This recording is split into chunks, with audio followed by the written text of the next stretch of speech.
Hey guys, and welcome back. As usual, this podcast is focused on all things queer artists and queer music related, looking at how different queer artists influence their audiences. Our favourite topic. This week, we're going to be talking about the ever iconic and on the uprise, Chappell Roan. I love Chappell Roan. Because she started producing music ages ago. Oh, yeah. And it wasn't until... I can't remember what song now that she really started to pick up an audience. Like Red Wine Supernova. Red Wine Supernova is the song that drew me in. I think Red Wine Supernova was really like the big one because I remember when she was like just starting off, like not just starting off her music career, but just kind of on her like rise to fame. Like Elton John had like posted something on his Instagram and was saying like, you need to listen to this song, like it's incredible, like it is just so beautiful and like insane. And I remember Chappell Roan seeing that and being like, a queer icon calling me out. Yeah, because Red Wine Supernova is the first song I listened to back when on TikTok it was one of the last verses where it's like, I got a wine and a rabbit. Yeah. That part was blowing up everywhere. And all the queers were like, if you're if you keep seeing this, it's not getting that popular, you're just gay. Yeah. Like those kind of TikToks about it. And I was like, yeah.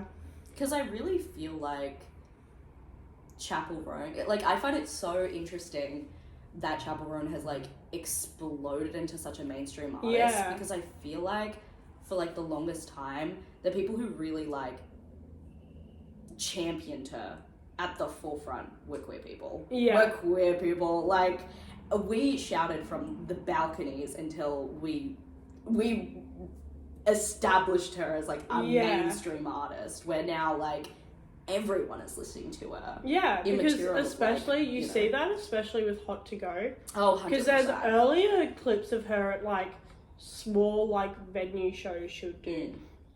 And she's showing everyone the dance, as she's always done. Yeah. And just no audience would participate in it. And then you saw her at, what was it, like Coachella or Lollapalooza or something? I think it was Governor's Ball in NYC. And that as well. And it's just a sea of a crowd. Oh, yeah. All doing it, and you can tell that she's just like, this is my moment, this is my 100%. And it's so interesting that she influences not only her queer audience but her straight audience too, because our other roommate, King Charlie, adores Chappell. Absolutely adores. And he literally just came out like 2 seconds ago and was like, oh, you mean lesbian queen? And I was like, yeah, lesbian queen. Exactly. But it's not only that, it's the fact that some of her straight audience erases that queer identity a little bit. Like, I've seen clips on TikTok where girls have been like, oh, I can relate because I just swap she with he. And we're like, no, like casual. That's what song was for. Because casual is, while it's about like casual relationships and it's, you can relate to that. It's so ingrained in like queerness and figuring out queer identity, figuring out queer relationships. Especially when there's undertones in that song of like internalized homophobia. Oh, 100%. And not wanting to tell people about it, having that sense of like almost like shame. Yeah. And I'm just like, you can't just replace the pronoun. No. You don't completely understand the song. It also like kind of like erases the meaning behind 100%. It. Because even like I've seen people respond to that and being like, I don't think you understand, because like I've been at that point and I was the one praying to a God I don't believe in. Yeah. Because I've been there, I've done that. Where you're like, oh God, I'd be anything just not to be queer, not to be gay, not to like this person that I inherently like. Which, even along that line, another amazing queer artist, I'm pretty sure Gigi, who does Sailor's Song, people... I don't think I've heard of it. I'll have to play it for you later. Oh my gosh, but it's, one of the lines is, I don't believe in God, but I believe that you're my savior, which is that's so yeah gorgeous. She's a lesbian artist. I'm pretty sure she's not bi. Yeah. Like singing about a girl she's in love with. That is so. And everyone, it was the Christians this time Oh. who were like, who made edits of the song and removed that line completely to sing to. And her audience was like, what is wrong? Like, you don't have to sing that line if you don't resonate with it. But you can't erase this significant line that makes up this story and this message. Yeah. Which completely devolves from our Chaperone chat to begin with. But it links in so well. Linking back to Chappell Roan, I also thought, like, about, you know, talking about Good Luck Babe, because that song is inherently about heteronormativity and once again, like, casual, and like that other song you were talking about, like, that inherent idea of, oh god, I have to be anything but queer because I feel such inherent shame about it. Yeah. And being able to hear queer artists talk about that is like, if I had heard that when I was 12... That would have changed my trajectory. Oh, yeah. Yeah, because, like, that... Yeah, hearing that when I was younger would have astral projected me into the future. Because, I think the most magical thing, though, about seeing the blow up of Chappell Roan, especially in regards to those two songs, like Casual and Good Luck Babe, as well as Pink Pony Club. I was about to say Pink Pony Club, because you see, even in her older queer audience's perspective, you can see how much it resonates with them. Because I've seen a lot of clips of older queer men and women and non-binary people, the old gays, shout out, at Chappell Roan concerts, seeing it live, and you just see the hurt and the tears they have, and you could tell that song when they were younger, like, would have made such a difference. It resonates with them so much, and I don't know, I think it's beautiful to see.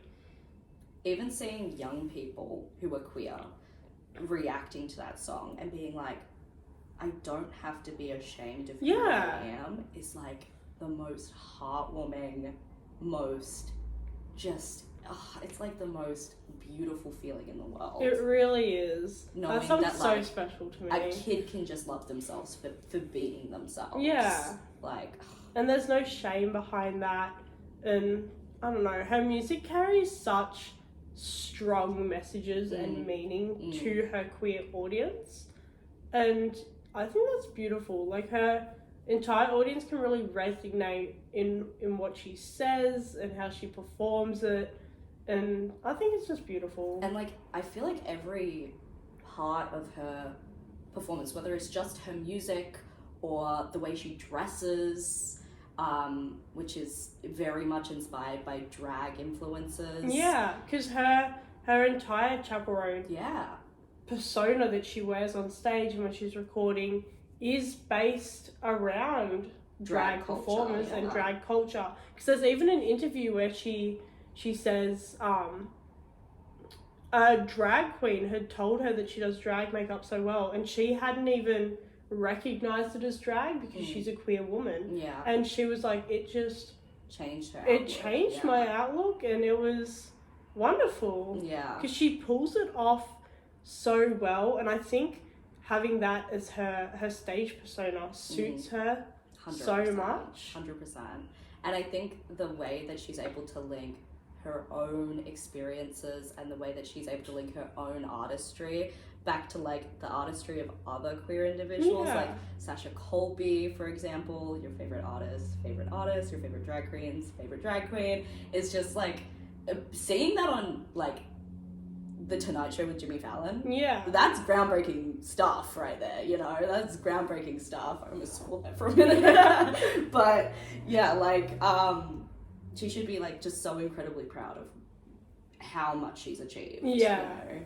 And it's just the way she's blown up so suddenly, and she's touched so many people's hearts with her music and the way she carries herself and the way she she always acknowledges other artists and shows where she carries her inspirations from. It's wonderful.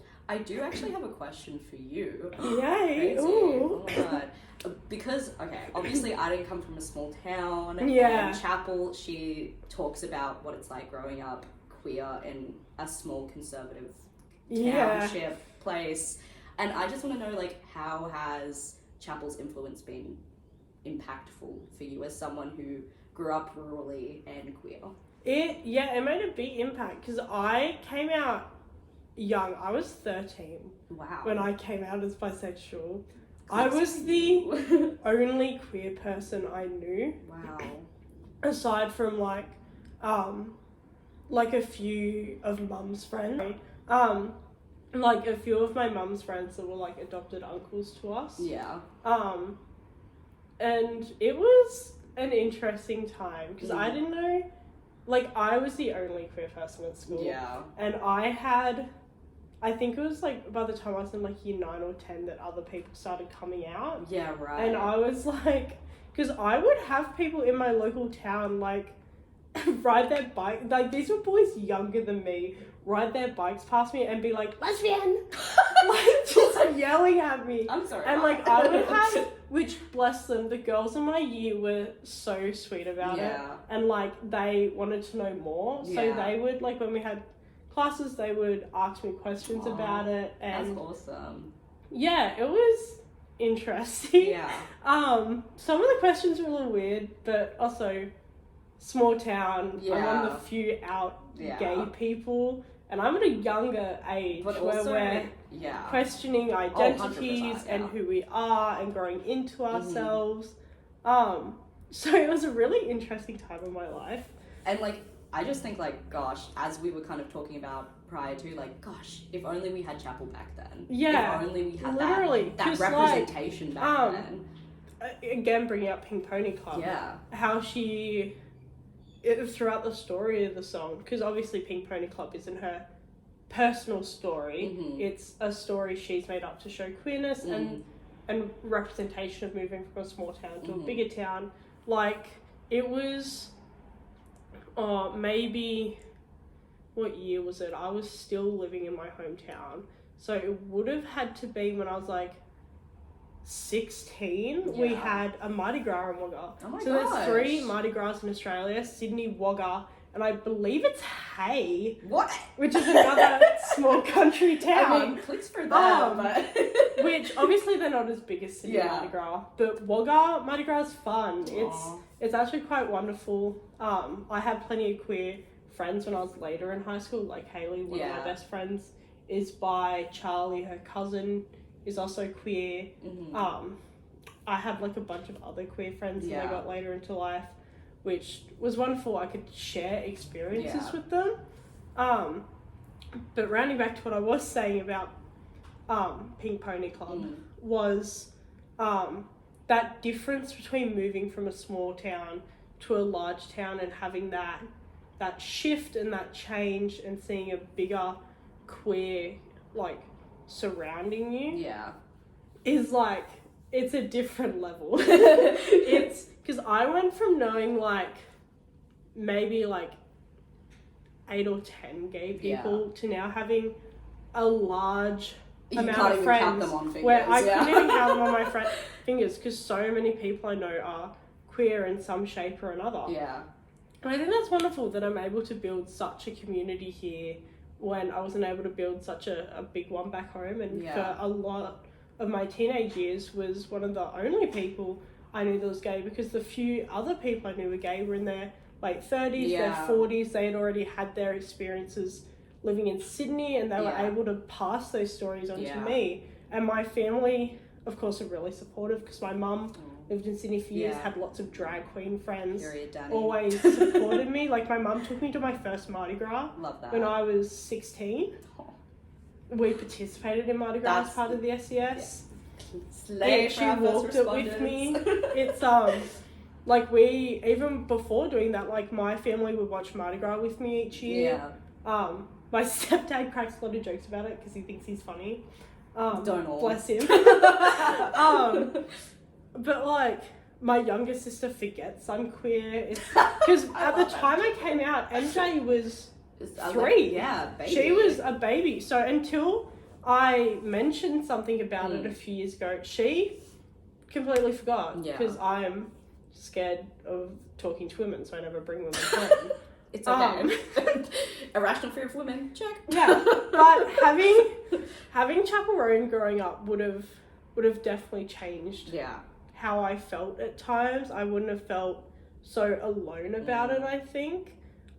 Especially with her coming from a small country town as well. Like it would have made me feel so much more secure in myself and my identity, I think. Yeah.